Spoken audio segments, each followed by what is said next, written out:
I can't win, I can't reign, I will never win this game without you, without you, without you, without you. I am lost, I am vain, I will never be the same without you, without you, without you, without you. Alisa Julia Ocampo. How do I even begin to explain Alisa Julia Ocampo? Is flawless. She has 2 Fendi purses and a silver Lexus. I hear her hair is insured for $10,000. I hear she does car commercials in Japan. Her favorite movie is Varsity Blues. One time she met John Stamos on a plane, and he told her she was pretty. One time, she punched me in the face. It was awesome. O, diba, bongga? Ang dami. Dami ko in-interview, no? From the States pa. From the States pa yung mga tinanong ko. Hindi. Sino ba? Ayan. Naglista ako ng mga 10 things to describe, to explain Alisa Julia Ocampo. Ayan. So, alam naman natin, syempre, given na yung maputi, mas maganda daw, ganun-ganun. Hindi natin ilagay yun. Ito mga alam ko Hindi ko alam kung totoo pa yung mga, kung totoo pa ito hanggang ngayon, pero feeling ko naman totoo. Ayan. Number 1. May Samsung Champ na black siya. Tama. Na, ayun, ano ko yun yung cellphone niya eh. Tapos, naalala ko one time, nung napagalitan siya, kasi kapag yung kapag bawat araw ata dun sa cellphone niya, yung kapag kahit naka-silent yun, tapos, yung unang text sa araw na yun, kahit naka-silent, tutunog pa rin siya. So, dahil, dati na naalala ko kay Big Mac, nung klase namin sa literature noon, biglang tahimik, tapos biglang, boom, tumunog yung cellphone niya, napagalitan siya. Yay! Ayun. Tapos, ito, laging, number 2, laging nag-audition sa PBB. Live to see the day when everybody's words got in the way.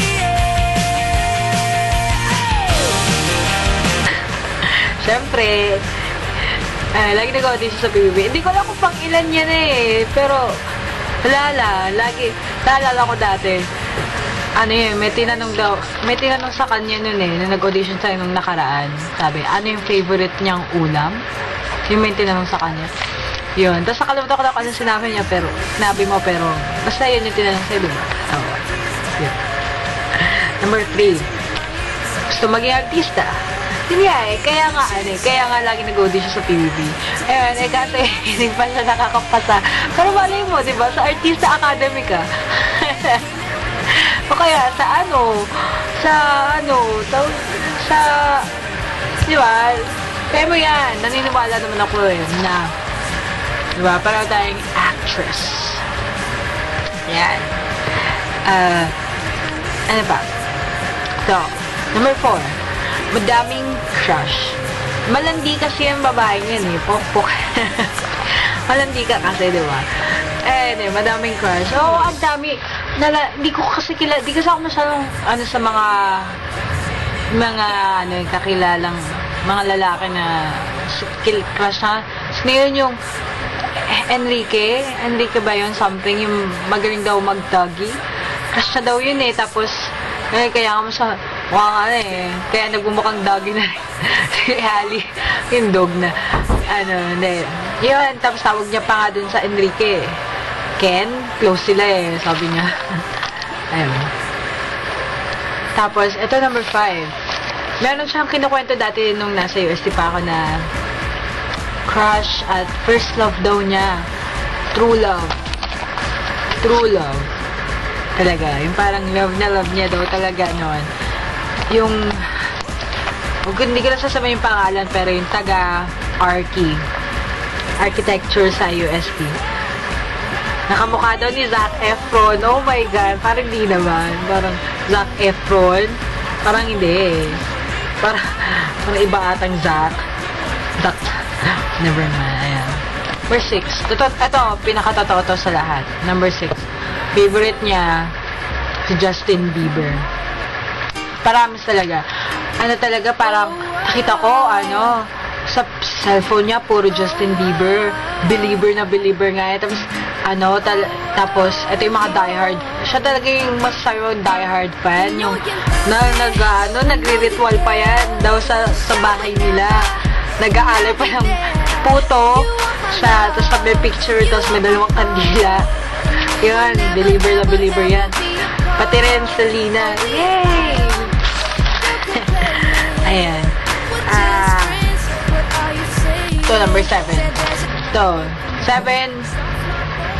Tip ko lang sa inyo. Huwag kayong mangungutang kay Ali.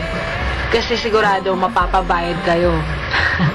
Grabe to maningil ng utang. Oh my gosh. Grabe, parang kunyari, piso.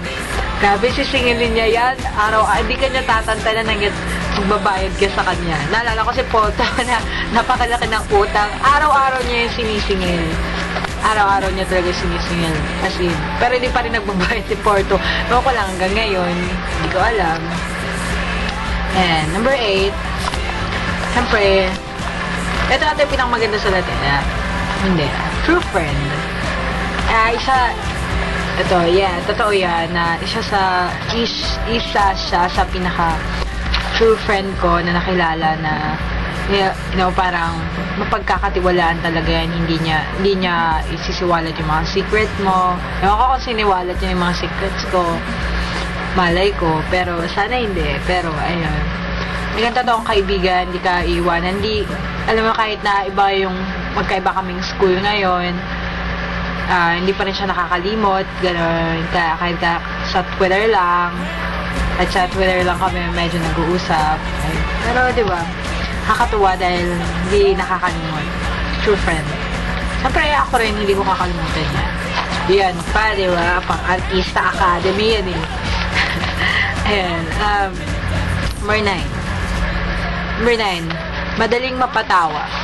Awin ko kung uto-uto lang yan, no? Sadyang mababaw ang kaligayahan. Pero, grabe talaga yung tawa niya. Parang, hindi ko ma-describe eh. Parang, umiiyak na yan eh. Kapag alam mo yun, parang, sobrang pagtatawa siya ng bonggang-bongga. Yung mamumula na talaga siya. Tapos, talagang pula mukha na siyang kamatis. Tapos, iiyak siya habang tumatawa. Akala, hindi mo alam kung umiiyak pa, natatae ba, o ewa, o lahat na eh, habang tumatawa. Kaya grabe talaga yung tumawa. Yan. Siyempre, number 10, huling-huli sa lahat. Yung pinaka-favorite ko, Alisa Joy. Si Alisa Julia Ocampo. Iyakin yan. Grabe! Loka! Ayan.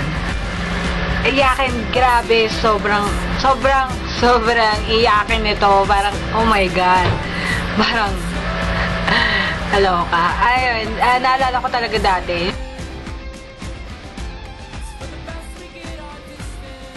Nagkakwentuhan lang kami tungkol sa malulungkot na bagay.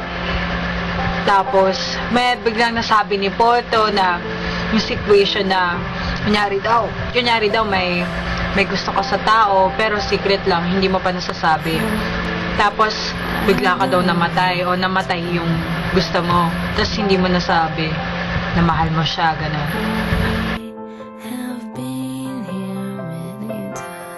Bigla ba naman umiyak? Naloka ako kay ate, kaloka. Bigla, gulat kami, umiyak na siya dun sa kwento na ni Porto na yan. Tapos naalala ko pa na, eto talaga, the best na umiyak na. Ayun, tapos, nung nasa, pangalan nun? Nasa Asturias ata kami nun, mapapa-photocopy. Kukuha ata ng photocopy sa CA nun. Naalala ko pa si Tuble. Ayun, sa CA na napakarami. Tapos, nakita ko siya, tapos biglang may lumapit sa kanya na pulubi. Yung bata, na street children, nangihingi ng pera. Tapos nagulat ako, nakita na, umiiyak na naman. Ano ba itong babaeng to? Ganun lang pala no? Bakit ako nangihingi ako ng piso? Mangiyak-iyak na ako, hindi pa na binibigyan. Pero yun, tapos di siya umiiyak. Pero pag yun, grabe, naloka ako, umiiyak. Bonggang-bongga talaga ito eh. Ewan ko ba, siguro kailangan maging gusgusin bata pa ako para bigyan ako at umiyak din siya pag humingi ng pera. Ayun, so, syempre marami pa akong katingian yan si Ali. Syempre, meron na yung sobrang galing niya sumaya. Nagka-cramping nga yan eh. Split yan. Kumakain ng apoy. Mga ganun. Sa circus. Pero ayun. Sobrang dami pa. Pero sa lahat, pinaka-summary naman nito lahat. Si Ali ay isang mabuting tao. Super. Saka, isa sa mga tao na talagang love ko. At minsan ko lang talaga ito sinasabi. Hindi ako, I'm not an affectionate person. Pero, hindi ko lagi sinasabi ito sa tao. Pero, talaga, isa siya sa sobrang matatreasure mo. At, iba talaga siya.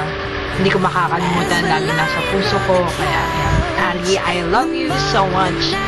Happy birthday. At sorry talaga hindi ako nakapunta. Sana mapatawad mo ko. At pinatawad na naman kita dahil hindi ka nakapunta sa akin. Kaya patamarin mo na ako. Hindi ko plinano Hindi ko talaga plinano na gumanti sa'yo, girl. Hindi. Gaga ka. Hindi Hindi promise, hindi talaga. So, ayun. Sana ma-appreciate mo to kahit na-ansya ka na biglaan na lang yan. Actually, di ba dapat nandyan ako ngayon, pero ngayon, dahil wala ako dyan sa birthday mo, ginagawa ko na lang ngayon ito. But at least, may ginagawa ko para sa'yo. Bye. I love you. Saka sana, tumagal pa para friendship natin, kahit na magkakaiba tayong schools. Andito pa rin naman kayo. Kaya nga sinuot ko to yung varsity jacket ko eh. This is what I thought about. Do you remember we were sitting there by the water? You put your arm around me for the first time. You made a rebel of a careless man's careful daughter. You are the best thing that's ever been mine. Do you remember all the city lights on the water? You saw me start to believe for the first time. You made a rebel of a careless man's careful daughter. You are the best thing that's ever been mine.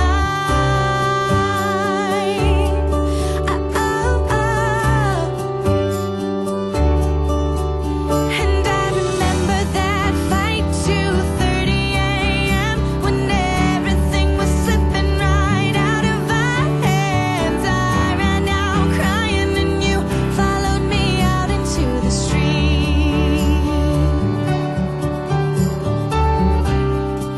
Brace myself for the goodbye, 'cause that's all I've ever known. Then you took me by surprise. You said I'll never leave you alone. You said, I remember how we felt sitting by the water. And every time I look at you, it's like the first time I